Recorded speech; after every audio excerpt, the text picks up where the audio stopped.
Well, Congressman, thank you so much for your time. We appreciate it. Thanks, Mark. Appreciate it. You're dressed for success here at the State Fair. Yeah, and dressed for protection too with the sun. So that's right. Thank you. Appreciate it. So, as a young guy growing up in Iowa, did you make annual trips with the family to the State Fair? I didn't make annual trips. I grew up in Sioux City, and that was pretty far away actually at that time in the 1960s. And my family, we actually didn't do much in the way of vacations, but what I did between my junior and senior years in high school, a friend of mine and I came to the State Fair, and we camped out up here, up on the hill in a tent, and that was 1969. How old were you? Junior and senior year, that summer, in between. 17, that's right. Someone had a driver's license. That's right, not quite 17 actually. And we camped out up here, and I remember being very warm, and the Varied Industries building was, excuse me, was pretty much the way it had been for a long time.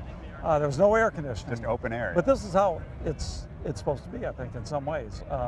This is really wonderful. No, it's really great. This is a great institution. My wife is here with me. She's from the Chicago area. She really enjoys coming to this every year, too. It is a great tradition, there's no doubt about it.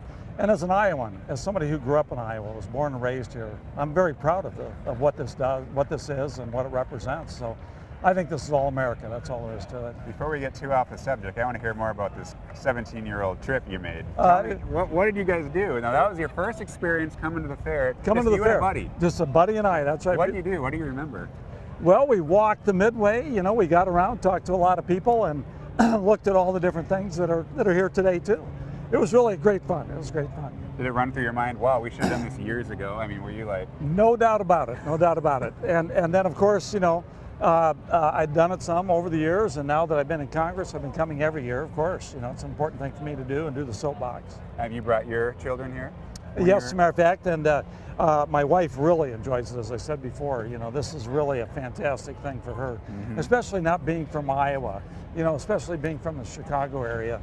It's almost exotic for her in some ways, but she's not with me most of the day because she's getting around doing her own thing. That's a funny way to put it. It is exotic. If you're not from Iowa, there are a lot of new experiences here, but that's part of the fun, isn't it? You can't believe all the people from outside of the state who make up that million visitors. Well, that's right, and then that's because it is a nationwide, nationally known thing. And I go back to DC, I'll go back in September and tell people about this experience.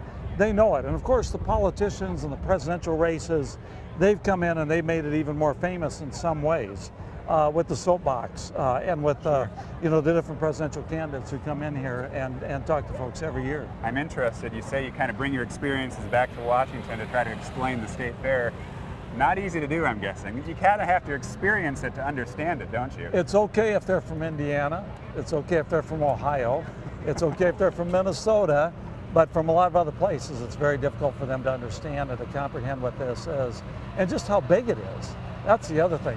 They can't imagine there's something this size in Iowa. So all of my colleagues and I have to engage in a pretty heavy-duty educational process, as you might imagine. What is it? What do you look forward to the most? When you know you're coming to the State Fair, what runs through your list of things you have to see or do when you get here? Well, I exercise almost every day, and I try to be careful about what I eat. But when I come to the State Fair, all bets are off. That's all there is to it. This is sort of how I grew up. This is the kind of food that I grew up with. And when in Rome. No, this is fantastic. I absolutely love it. What is your biggest weakness when it comes to anything on a stick or any State Fair food? Everything on a stick. Everything here. I don't have one big weakness. You got to have a favorite, though. I think the pork chops. I serve up here at the pork producer's tent every year, sure. And it works out really well. And I love to have one of those big fat Iowa pork chops when I'm done. Just one? Just one. That's right. That's right. That's enough indulgence. That'll set you for the day, won't it? Pretty much. Just pretty one. much. Well, Congressman, we really appreciate your time. My pleasure. Why don't you just send us out with, for people who have never been to the State Fair, how would you sell them on it in one or two sentences? Well, they need to have an experience that the State Fair is. So many people outside of America really don't know anything about rural Iowa, rural America. People outside of Iowa, I should say. People in the big cities, people in those metropolitan areas. I think it's really important for them to have this experience so they have some sense of what we do here in Iowa. It'd be nice if they go on a farm visit, it'd be nice if they do other things, but at least come to the State Fair because they can experience so much of rural Iowa and what Iowa has to offer. So I I would recommend that all my colleagues from Congress and anyone else who might happen to see this video come here.